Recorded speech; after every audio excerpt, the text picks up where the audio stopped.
جو معاشرے آج دنیا میں غالب ہیں ان کے ساتھ آپ مسلمان معاشرے کا موازنہ کریں تو آپ دیکھ سکتے ہیں کہ دونوں کا کیا حال ہے انصاف کے لحاظ۔ انصاف تو سب سے بڑی چیز ہے۔ ممکن ہے وہ دنیا کو انصاف نہ دیتے ہوں، مسلمانوں کو نہ دیتے ہوں، لیکن ان کے اپنے معاشرے میں تو انصاف ہے۔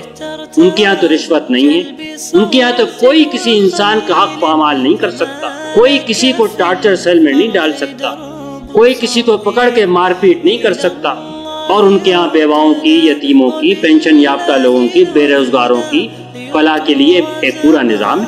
آدمی بیمار ہوتا ہے اس کا مفت علاج ہوتا ہے، بے روزگار ہو جاتا ہے اس کو الاؤنس ملتا ہے، یونیورسٹی جاتا ہے اس کا وظیفہ بن جاتا ہے، بچہ پیدا ہوتا ہے اس کا وظیفہ بن جاتا ہے۔ لیکن میں آپ کے ذہن سے اس چیز کو نکالنا چاہتا ہوں کہ صرف شراب اور موسیقی اور ناچ گانا اور زنا اور یہی وہ چیزیں ہیں کہ جن سے قوموں کی قسمت کا فیصلہ ہوتا ہے، یہ نہیں ہے۔ حق پسندی اپنے اوپر ہے، اپنا احتساب۔ مسلمان ملک کے اندر کوئی اپنے احتساب نہیں کر سکتا، قوم کے اندر وہ جیل میں جائے گا۔ لیکن گلف وار کے دور میں بھی امریکہ کے اندر لوگ کھڑے ہو کر پینٹاگون اور وائٹ ہاؤس پہ آ کر ٹماٹر پھینک سکتے تھے۔ عراق میں، ایران میں، شام میں کہیں یہ کام نہیں ہو سکتا تھا، پاکستان میں بھی نہیں ہو سکتا تھا۔ تو یہ دراصل بتاتا ہے کہ اور بہت ساری ویلوز ہیں، اقدار ہیں، اخلاق ہیں جن کے لحاظ سے وہ قومیں دنیا کے اندر آگے